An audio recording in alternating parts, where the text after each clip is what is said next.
Hey everyone, Steven here, and welcome to my little library of horrors. Well, it might be a day or two late, but Happy New Year, everyone. Um, yeah, in this video, I'm going to be doing my wrap up. Basically, I'll be showing off the books I read this year, going from least favorite to my most favorite.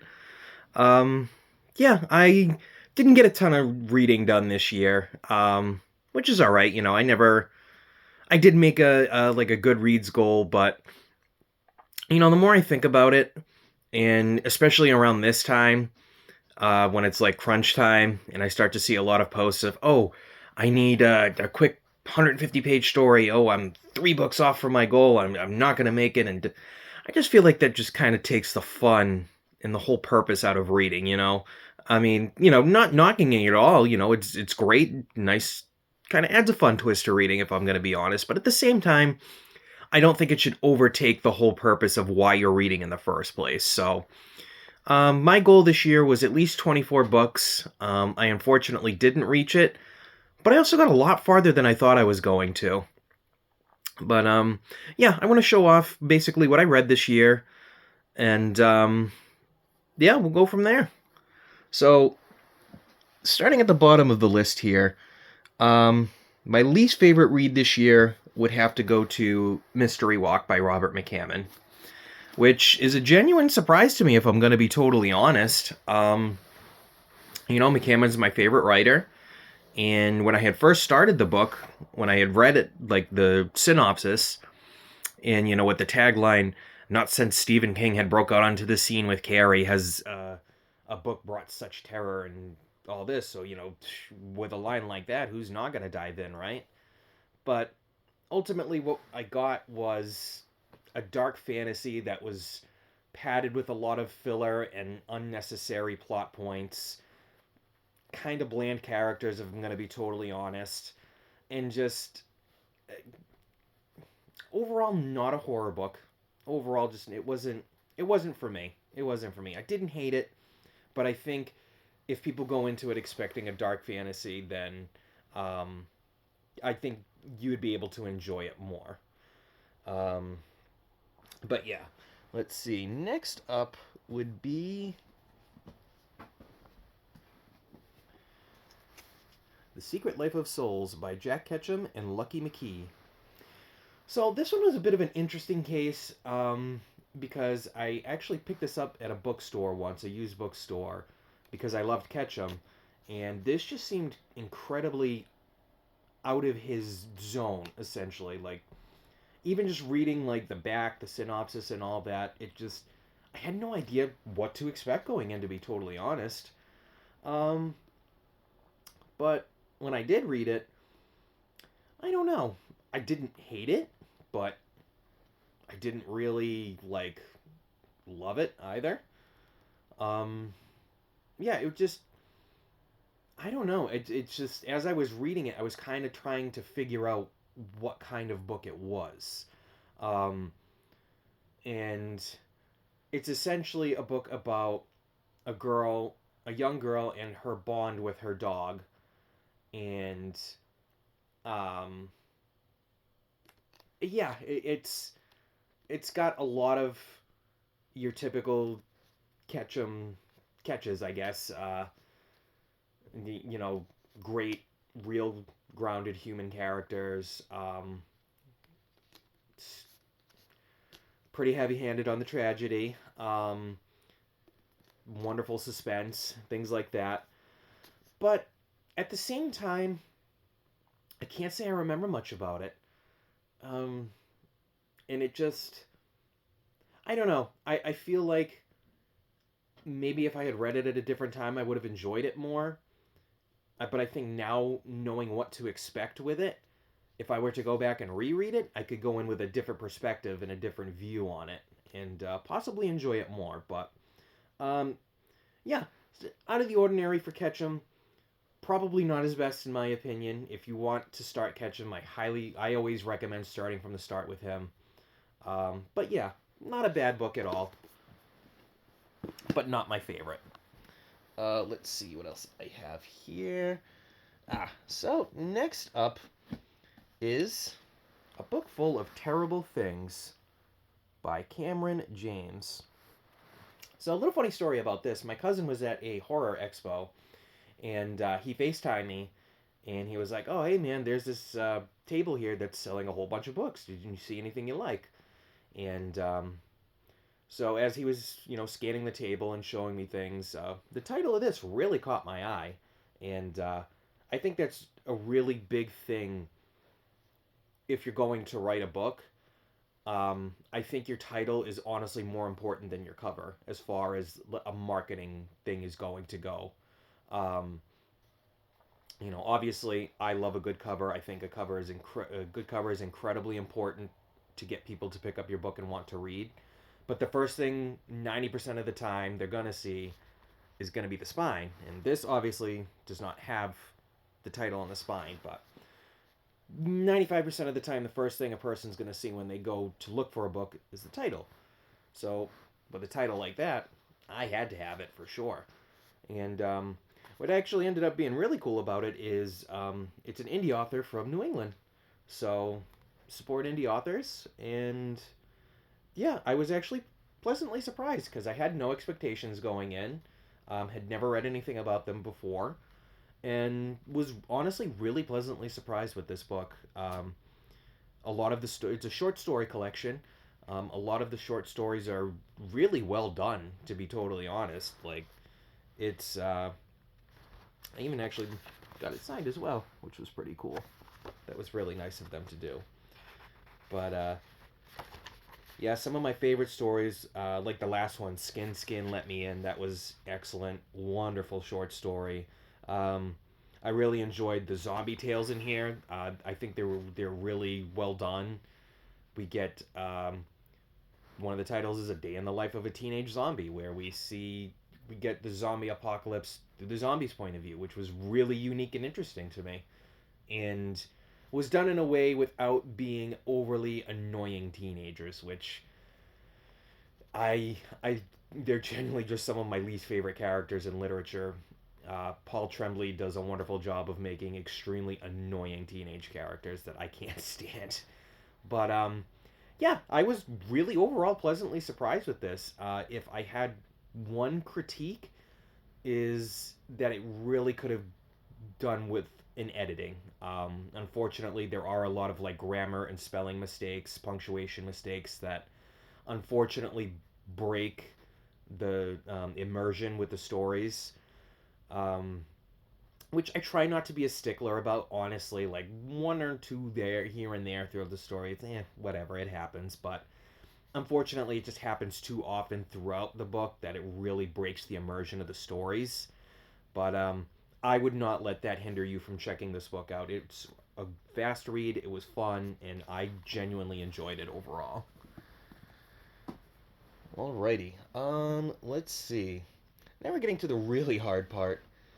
I guess my next would have to be Wet Work by Philip Nutman.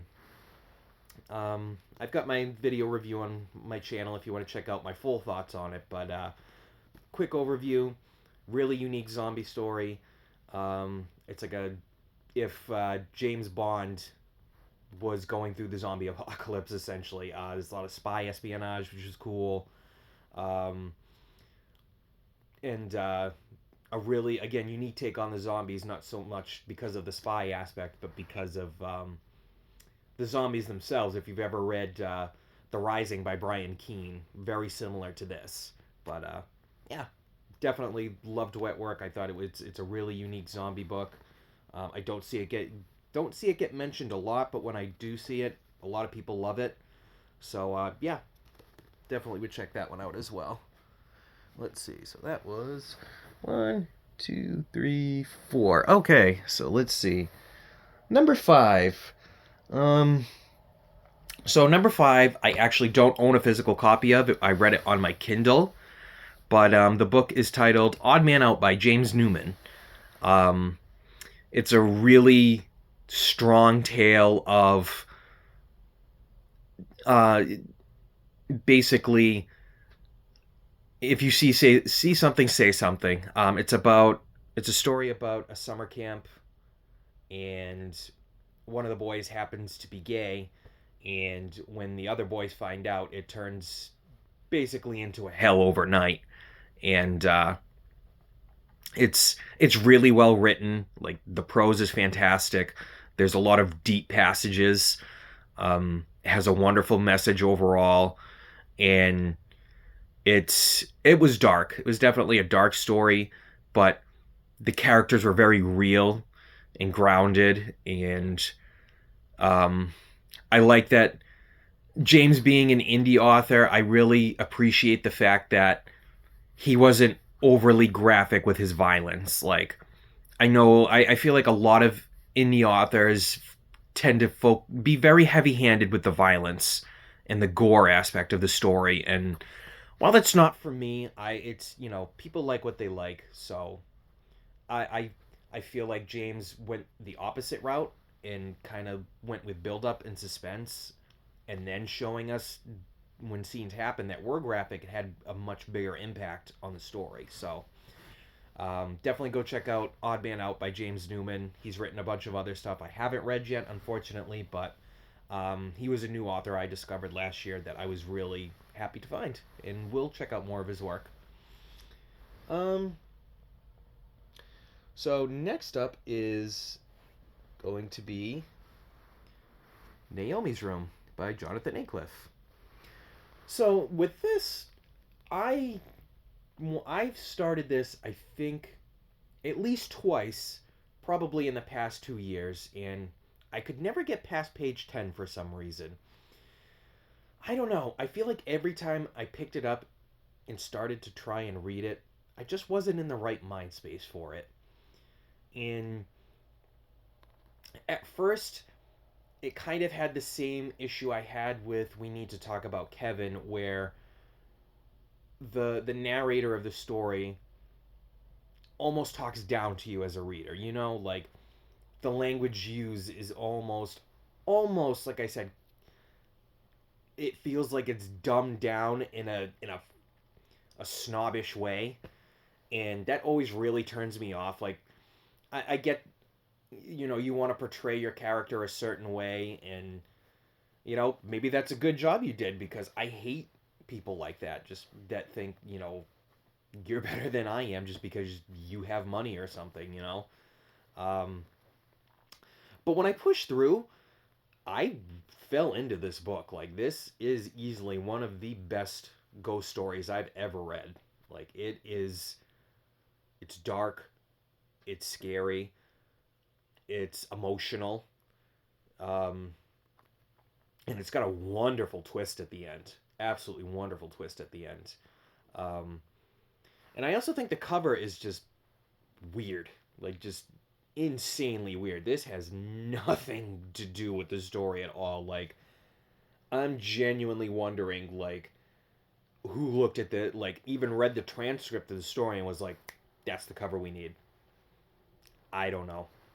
But, if anything, if I hadn't known about the book before, I'd assume this was just like a romance novel, to be totally honest. Like, even just by the freaking title. But, yeah, honestly, this turned out to be a really, really good surprise, and is now one of my favorite ghost stories I've ever read. So, absolutely check out Naomi's Room. Let's see. Next is going to be Whalefall by Daniel Kraus. Now, I remember reading like a blurb about this book and seeing it recommended when it first got published. And, I mean, come on. The story just sounds awesome. It's like a, scuba diver gets accidentally swallowed by a sperm whale, has about an hour to survive. It's a wonderful tale of survival, the difficult relationship between father and son, um, and a lot of self-discovery. It's excellent. The pacing is fast and anxiety-ridden, which is great for what the story is trying to portray. It's short chapters. Each chapter is headed with how much air is left in the tank for the diver, and it was just really well done. Honestly, like I genuinely enjoyed this. Again, I have a full video review on my channel. Um, and my only critique, I think, is the beginning is very breakneck, jumping between past and present, which, as one of my friends pointed out, helped, I guess, set the tone for the pacing of the book, which I didn't think about in my review originally, but when he said that, I was like, you know what? That makes sense. That makes sense. But at the same time, I still stand by what I said, that maybe doing it less often at the very beginning would have made it just a little less jarring to start. But nonetheless, absolutely recommend checking out Whalefall. It was great. Page, you know, got white knuckles gripping this. It was awesome. Absolutely loved Whalefall. Alrighty. Next up is the last book I reviewed, and that is Good Neighbors by Ryan David John. Yeah, if you've seen my review, you'll know that this ended up being a really surprise sleeper hit for me. Like, I ended up really bonding with two of the characters in here. The story was awesome, with such a huge variety of characters that were all memorable. You know, it's there's so much build up and this huge web of just plot points that all come together around the center, and it was awesome. It's intense, it's fast, it's dark, and I really loved it. I really love this book. I genuinely think this could be even in my top 10 the more I think about it. um, I just really loved it. Really loved it.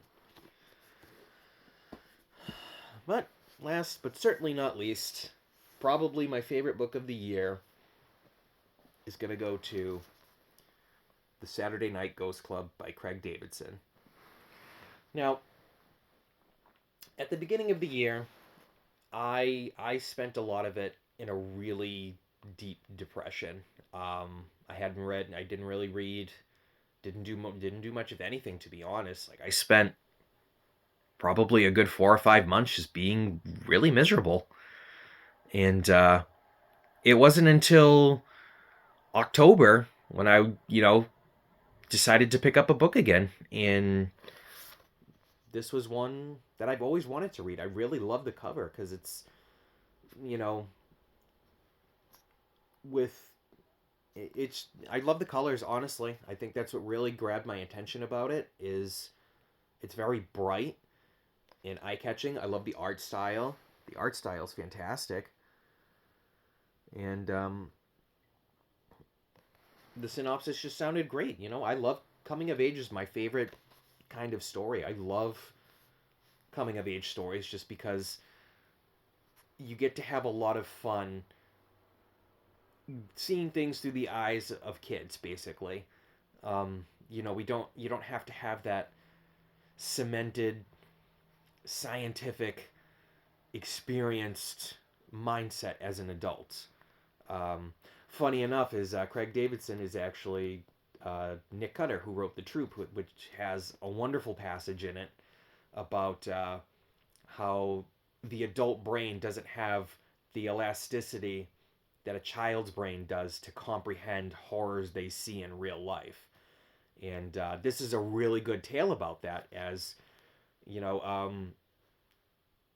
our young protagonist makes best friends with the new kid in town, and the protagonist's uncle all start to hunt folklores on their local town. Their uncle will tell them about a ghost story, like the Screaming Tunnel, for instance, where the spirit of a little girl who died in a house fire lives, who haunts the tunnels, and if you walk at night, you can hear her scream behind you in the tunnel.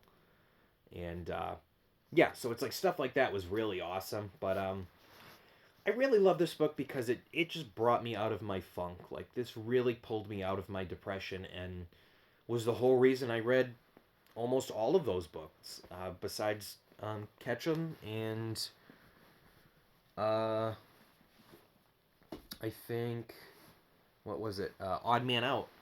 Um, those two I read at the beginning of the year, but this was the whole reason I got anything really read at the end of the year. And yeah, it really helped me. I think it's a great story. It's sad, it's fun, it's exciting, um, and really just enjoyable overall. I think if you're looking for, I mean, I'd honestly even recommend this for young adults if anybody out there has teenagers that are looking to start reading. I think this is perfect. There's nothing, there's no graphic sex, no graphic violence. It's all on atmosphere, and it's wonderful. I think it's wonderful. Um, yeah, this was easily my favorite read of the year. But yeah, so that was my 2023 in reading this year. I'm really hoping to do even more this year as far as reading. I have a lot of exciting plans for the channel coming. Um, I really am going to start planning on just reading more, to be honest. Kind of try to branch out to new authors, maybe finish some series that I've started. I've got a lot of really good ideas I want to do, like Who Did It Better, like where I'm going to compare two juggernaut titles. So, for instance, I want to do The Stand versus Swan Song, which is a really big debate within the horror community, is which is the better apocalypse novel. So I really want to try and do stuff like that. Um, I'm also looking to starting school again this year. Yeah, I definitely want to go back, and I'm going to get my teaching degree. I hope to one day just become a college professor, and overall, I just kind of want to spread the love of reading that, like it was done to me back in second grade when my teacher, Miss Mackenzie, read James and the Giant Peach to us. She used to take 30 minutes every day at the end of class and would read us a couple chapters, and that book just really took me away. Like, it really was the first time I experienced what reading could do for you. Because I bonded so much with James and his story. My childhood wasn't always the happiest. Uh, so being able to, kind of see James go through similar struggles as me was just like, wow, I'm not alone.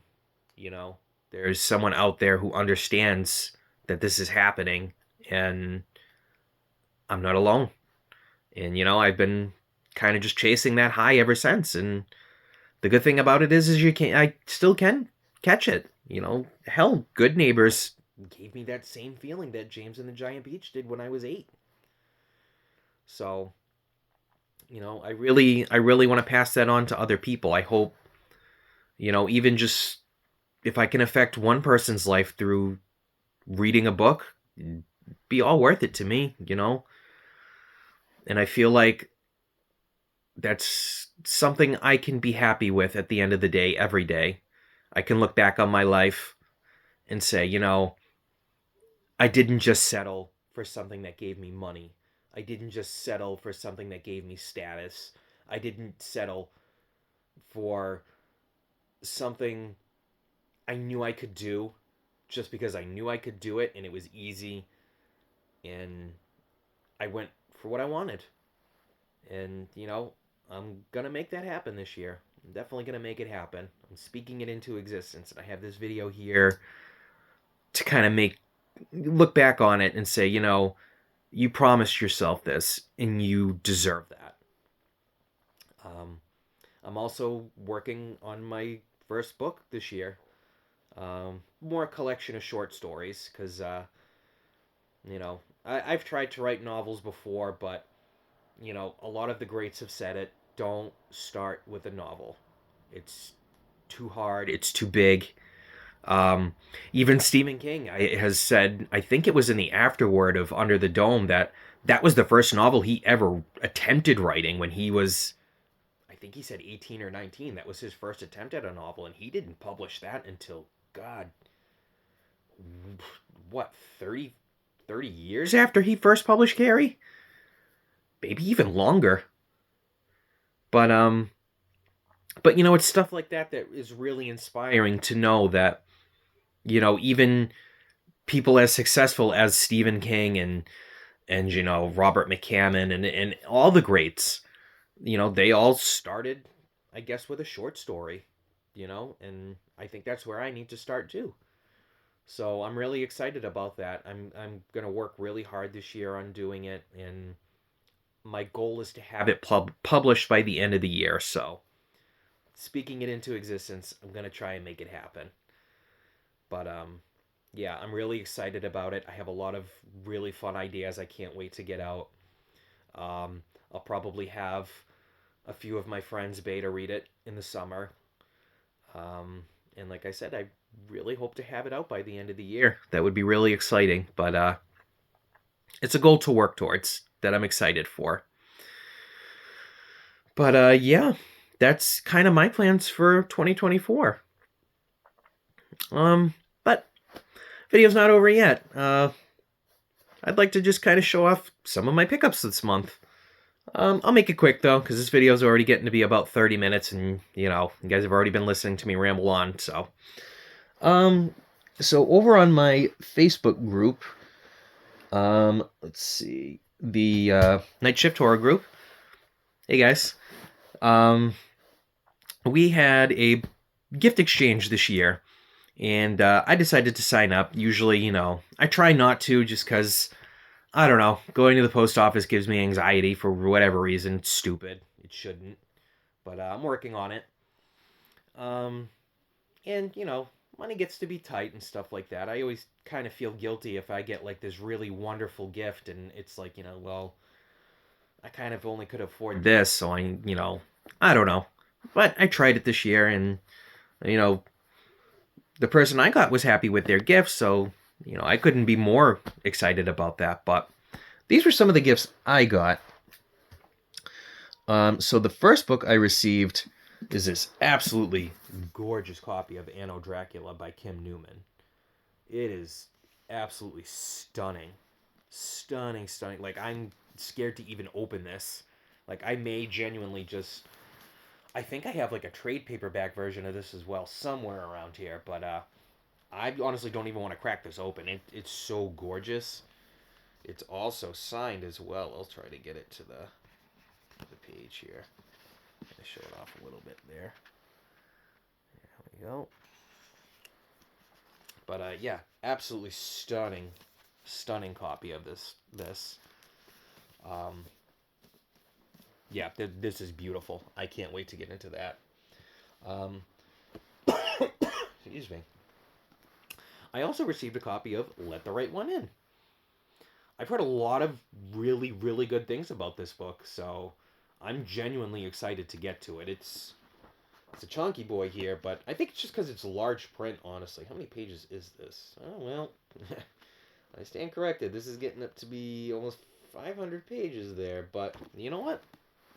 I'm excited for it. I've heard a lot of really good things about this, and I don't know. I might actually make this my first read this year, but we'll see. Next was a surprise gift from the exchange. I had gotten my gift, those two other books at first, and so when I got this in the mail, I was really, like, surprised, obviously, but just really excited overall. And it was The Book of Accidents by Chuck Wendig. And I see a lot of high praise for this, and, you know, I love the title. I've read Wanderers probably a year or two ago, and I loved it. I loved it. That is such a wonderful apocalypse story. Very different. Very, very different. And especially with the antagonist, man, he is menacing. Like, he was... And he's human. That's, like, the scary part, is, like, he's human, but man, is he menacing. But yeah, I always see this, and like every time I see it, I'm like, man, I gotta get myself a copy of that. But I finally have one, so I do plan on reading this year. So I got some big boys here this year that I'm definitely going to try to get through. But yeah, Nico, if you're watching, thank you again. I really do love it. Let's see. So these next couple I got as a trade from my buddy Corey over in the group. So Corey, if you're watching, hey man. So Corey and I have been working out a trade for, 2 years. 100% my fault again because I hate going to the post office, but I finally got myself to go, and you know, our original trade was for Bethany's Sin by Robert McCammon. This was one of the very few books I don't own by him, so I was really excited to finally add this to my library. Yeah, so I believe I traded Corey. It was the shiny edition of The Shining, that paperback that has like the metallic cover on the front. But he was awesome and threw in a couple extras as well. The Other and The Night of the Moonbow by Thomas Tryon. And I was genuinely over the moon when I saw The Other in there. I've been after a copy of this for ages, and I had no idea he was going to, so that was just really awesome of you, Corey. Like, thank you again so much for that. That's definitely going to be a prized piece in my collection. The next two were also a trade, from, not from the group, but from a different buddy of mine that I met through a different Facebook group. Which is the nice thing about meeting people in this hobby, is a lot of people aren't so wrapped up in the monetary value of the item they're trading. You know, it's more about having that story in your collection, you know. I've collected everything from dragon statues to video games to Funkos, everything. And the one thing I've honestly noticed about book collecting is people don't clamor for the value, you know? I mean, obviously it's nice to, if I'm going to find a copy of Rage out in the bookstore for $1, I mean, sorry, I'm not trading that for a copy of freaking, I don't know, anything. Anything at that point. But yeah, that's just genuinely the nice thing. So it's my buddy Harry that I traded with, he traded me a copy of Best Friends by Ruby Jean Jensen. And it is a stunning condition. Stunning condition. I love the cover. Nice and embossed. Very nice. And just a great overall creepy cat cover. And he also traded me Night Mask by William W. Johnstone. Very interesting cover. Nice and embossed. I keep heads and shelves everywhere on my cellar. I even own the melon of a dead fortune teller. Huge bonus points if anybody gets that reference. I really doubt it, but if you do, leave it in the comments. I need to know if anybody gets that reference. I will honestly be your best friend if you get that. But yeah, was very excited to add those. My Johnstone collection and my Jensen collection is actually starting to grow, and they're two authors that are on the rarer side to find out in the wild, so I'm very excited to get those. Next up was a gift from my brother for Christmas, and it was the only book I got as a Christmas gift because, I don't know. Maybe people think I have too much, but who cares? But it's this gorgeous copy of Swamp by Peter Tremaine, and it is just an absolutely beautiful cover. Oh yeah, gorgeous cover. I knew I wanted it as soon as I saw it, so very, very excited to own a copy of this. And last was back to my Night Shift Horror group. This was a gift from one of the members there, where her and I share a mutual love of Dracula. We both collect different editions of Dracula. I think I have 8 or 9 copies of Dracula with different editions, covers, things like that.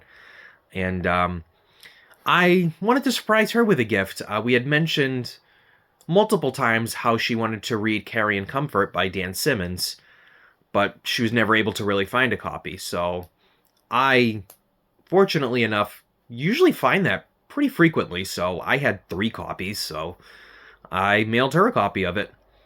And, I'm not expecting anything back, of course. It was just, hey, it's Christmas. What the hell? So, imagine my surprise when she sent something back to me. And in that was this gorgeous illustrated copy of Dracula by IDW Comics. And yeah, I am so over the moon to have this in my collection now. I didn't even know it was a thing. So when I saw it, it was just breathtaking to me. Like, the illustrations are gorgeous. I'll try to show off a little bit here. Yeah, illustrations are just so nice. And she also threw in this really sweet bookmark.